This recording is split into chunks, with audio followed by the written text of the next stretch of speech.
Khushru's Mistry is the name. I have been involved in IT technology for, I think, now about 31 years. Right now, as the CIO and the Senior Vice President for Eureka Forbes. I think as a traditional sales service manufacturing or organization, we definitely use an ERP, an enterprise resource planning system like SAP. So we are an SAP shop to a large extent. But because we have a significant amount of customer base, we also utilize advanced customer relationship management systems, the CRM systems. And because of the manner of how the world is originating and moving ahead, we have brought in a brand new CRM system, which is a very social-based CRM system, which runs on Microsoft Dynamics. And in order to facilitate all of this, we have all mobile-based technologies. So we are a mobile-first company because we have lots of people of what we call as fleet on street, salespeople, service people, whose actual livelihood depends upon that mobile.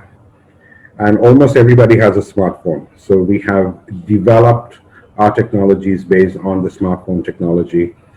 And all, I would say, between 12 to 15,000 staff, which is our own staff, our business partners, our franchisees, everybody depends upon the mobile. So we feed those devices with information. They can query it. And so therefore, we have a very large mobile first based technology induction. In addition to that, because we have over 2 crore customers in this country, okay, we have to have a very good data warehousing solution. So we utilize data warehousing solutions from SAP. And going forward, as the technology is changing, we are utilizing the data lake structures. And that all comes from Microsoft. So we are a very large Microsoft shop. In addition to that, we have what we call as distributor management systems for our distributors and also for our direct retailers, and of course, e-com, which is a predominant projection for us going forward, is a very large requirement where we deal with the likes of marketplace leaders like Amazon, Flipkart, Reliance Retail, all of that.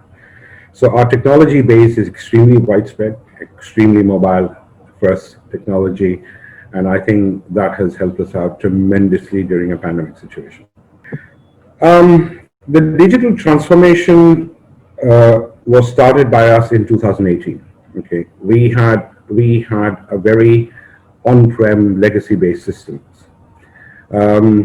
Most of the companies would adopt a strategy whereby they put the peripheral systems into the cloud.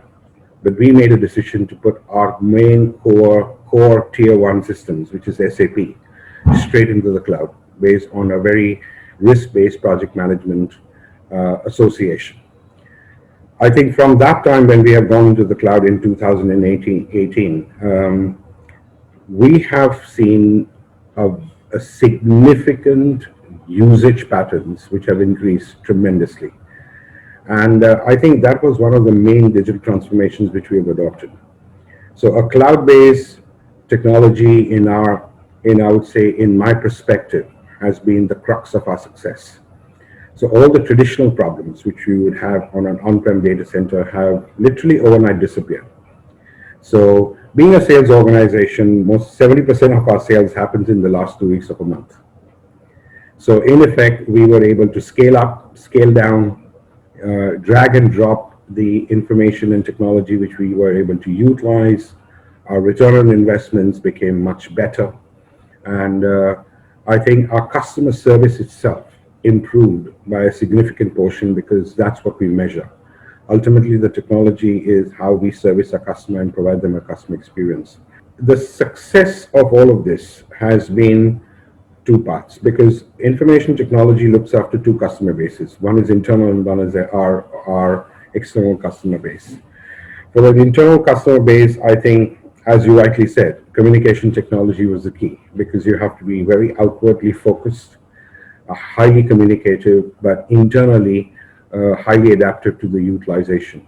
So change management becomes one of the key features. And I think during this time, we have seen the usage of technology increase significantly. We have seen people where Because a sales company, we were not able to go into people's houses. Our prime requirement is to knock on a door and get to people's houses and talk to them about our products. We couldn't do that. So we had to utilize things like WhatsApp video, okay, to talk to people, okay. We have also developed products, which we call as demo from a distance. So whatever we showcase from face to face with the customer, we can do the same thing by doing a demo from a distance. And I think customers appreciated that tremendously because having a video conferencing face to face shows empathy. And I think that is what created the lifetime value with our customers. And to a large extent, I would even go to the extent to say that is the kind of technology which has actually emphasized our V-shaped recovery, where March, April, and May were really, really bad for business.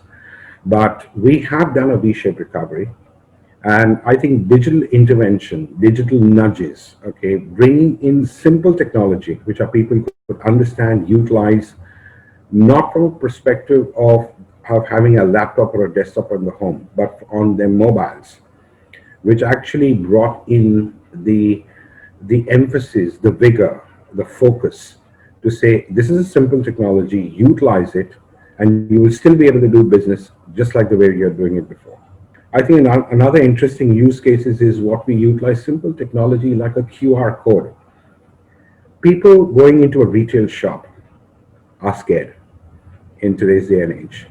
So instead of touching equipment, we actually put a QR code and we said, scan the QR code and we will show you the entire demo of the equipment without touching the equipment. So it was contactless requirements. And I think that was appreciated by our customers tremendously. And I think that's what has encouraged the business, even in retail shops, to increase.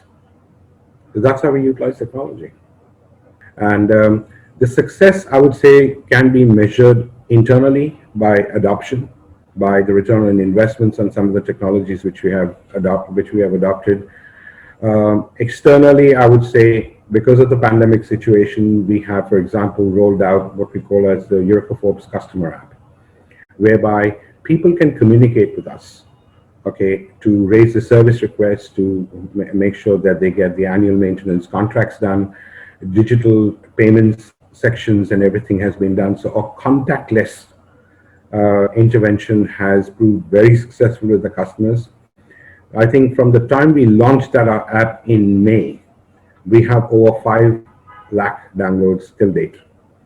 So customers have appreciated that and have been utilizing. So that itself, so the return on investment from an internal perspective, and I would say the net promoter scores, which our customers are providing, is the measure of success.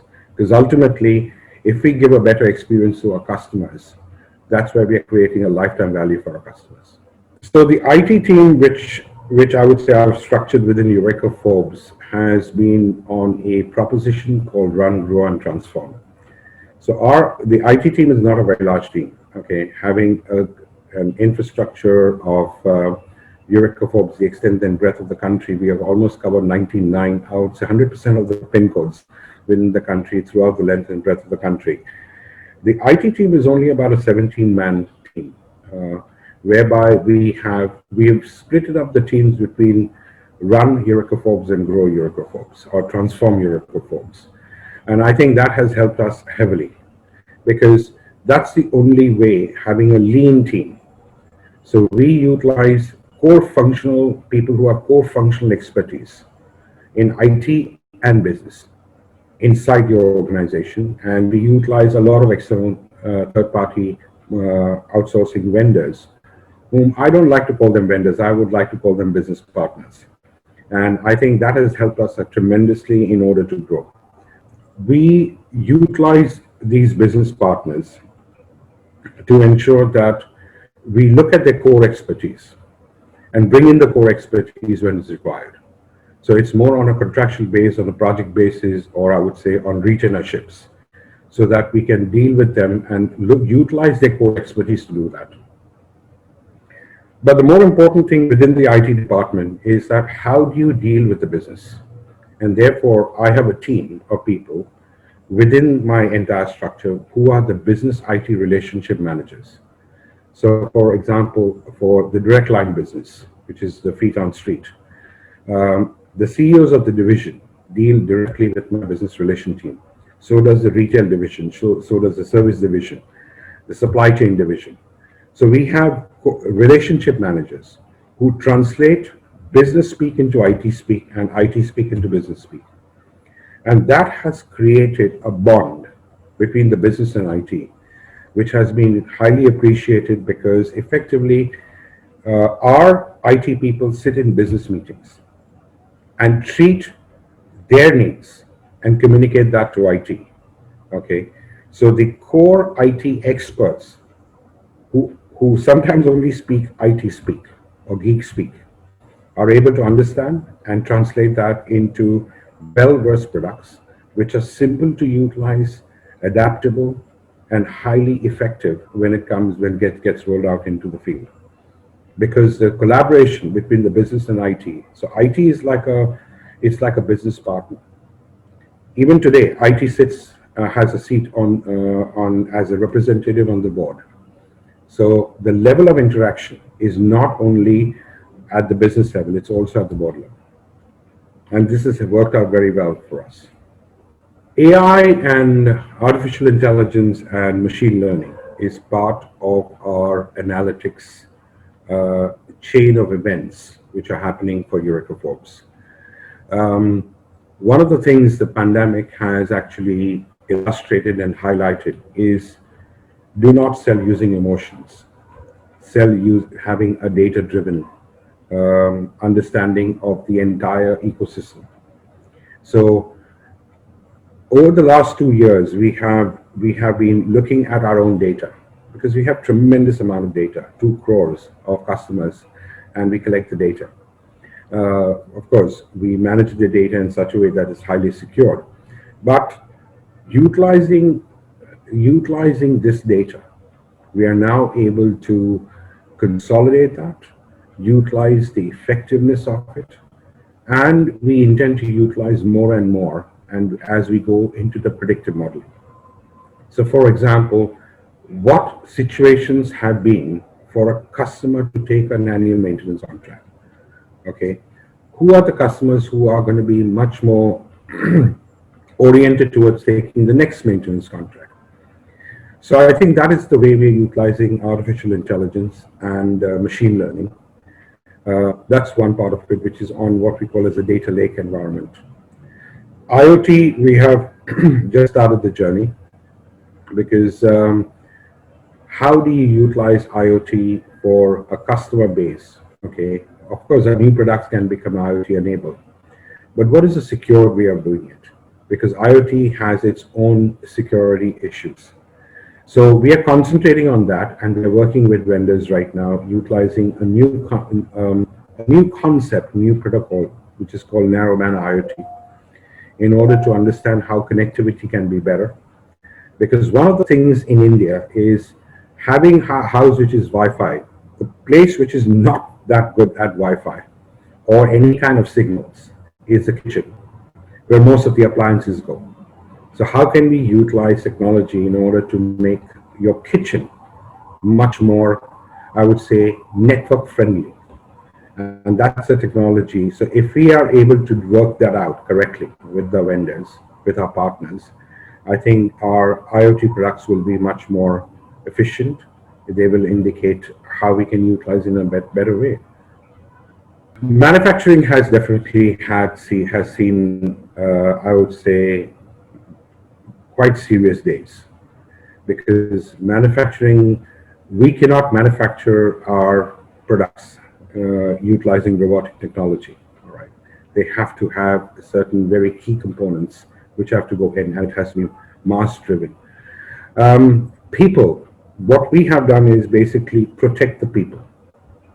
Okay, social distancing, hygiene oriented strict rules, and also regular sanitization. We had to get people into the factories. But in order to maintain social distancing, we had to even adopt shift-based working. So we don't have too many people in one shift. And I think this is what people appreciated, that not only were we looking after that, okay, and of course we had to provide the basic amenities so that people could travel, okay. We've always had this issue that people were scared that they don't want another waterborne disease. They're already fighting, the country is fighting with one virus. They don't want another virus or a pandemic through waterborne disease. So actually, we saw a very huge uptake of our products during the pandemic era. So our factories had to be kept open. We had to supply the equipment. Of course, the supply chain took a big hit because we only had about 45 days of stock, and that had to be undertaken. And supply chain is still being affected even today, because quite a few of our components have come from China, and that's what we're trying to avoid right now, and trying to manufacture them locally in India or utilize other sources.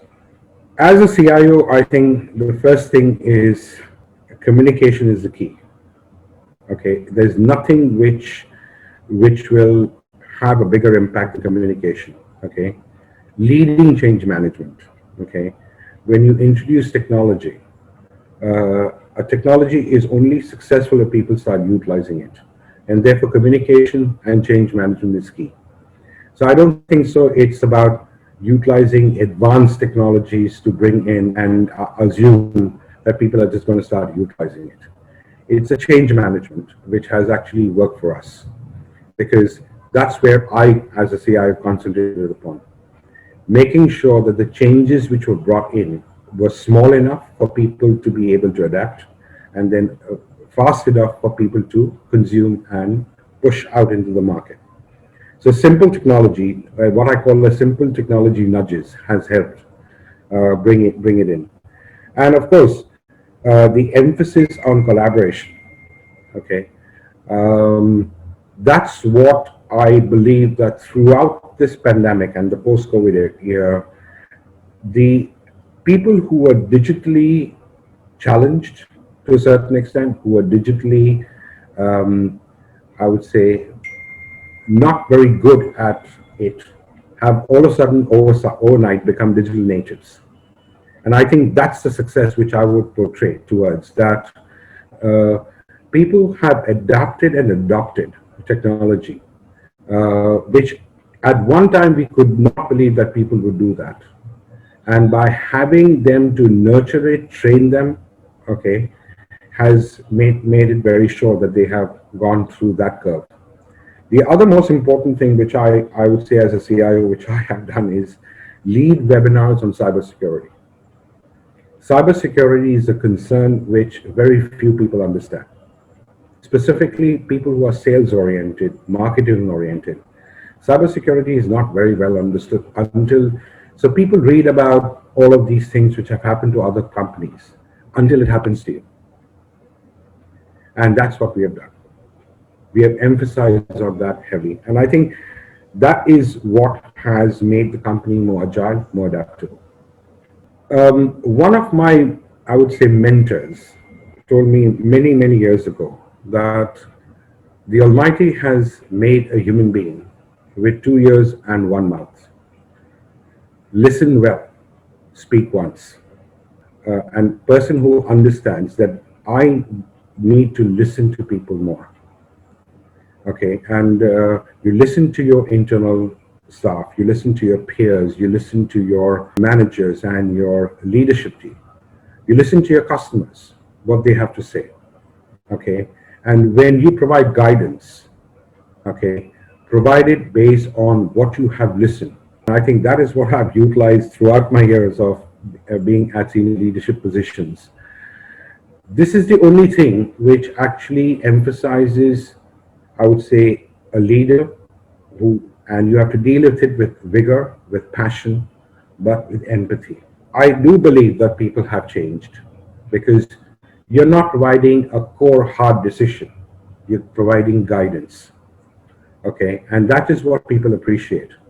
Okay, because you're treating that with empathy and respect. I do the same thing with my customers, external customers, because we have listened to what they say through the net promoter scores. We listen to the complaints. And I believe that's the only way to do it. Okay, that creates, uh, again, I'll say the lifetime value with the customer. And that's what customers remember, that you dealt with them with empathy and also with dignity. We have not been able to utilize work from home for manufacturing. Okay, it has been next to impossible. Why we have converted our marketing, sales, core leadership teams, everything to work from home.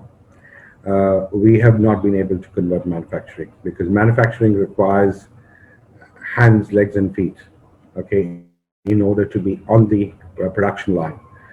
And we have only dealt with that through ensuring, I would say, extreme social distancing and hygiene, okay, personal hygiene, and of course the factory hygiene.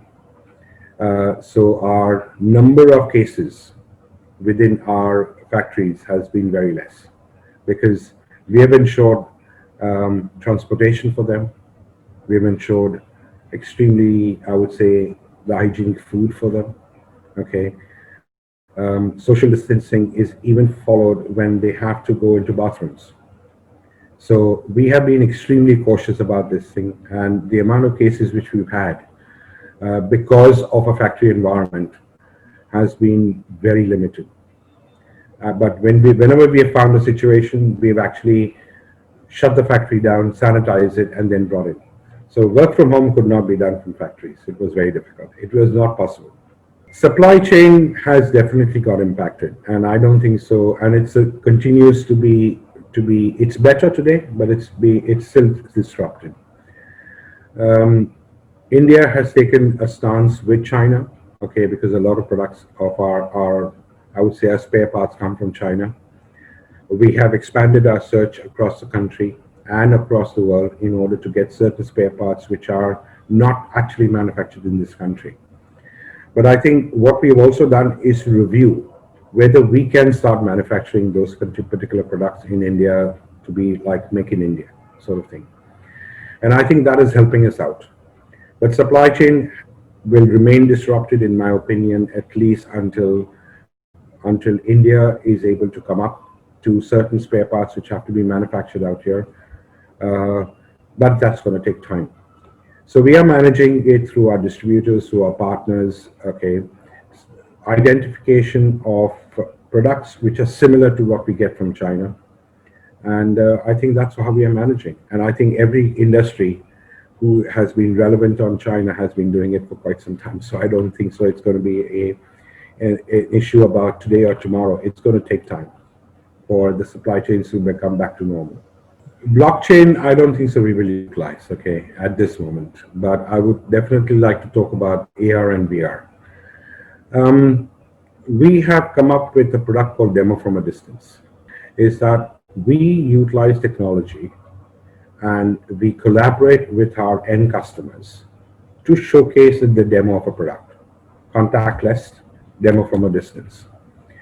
We intend to utilize AR and VR technology for servicing because what we found during the pandemic is that the concept of do it yourself became very, very apparent. People said that, okay, as long as you can ship the spare part to me. And I think innovative ways, I would not say technology. We actually sometimes use Swiggy to deliver some of our spare parts to the homes of people where we could not go ourselves. Though our service people had PPE equipment and every conceivable piece of protection gear.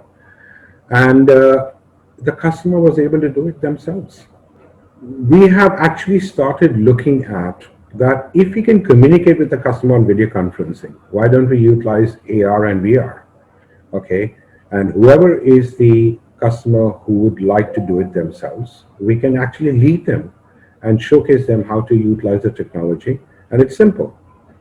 It's still a phone-based technology. It's a mobile-based technology.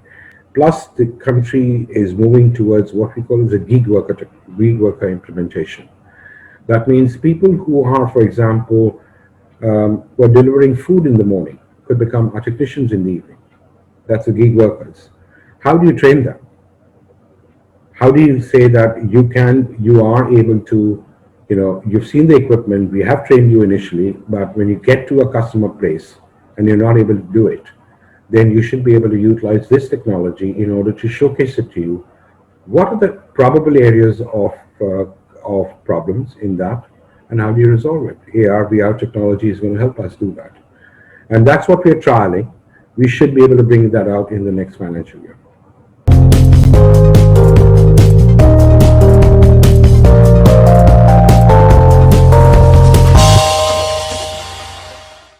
For more updates from CXO TV, please like and subscribe to our channel.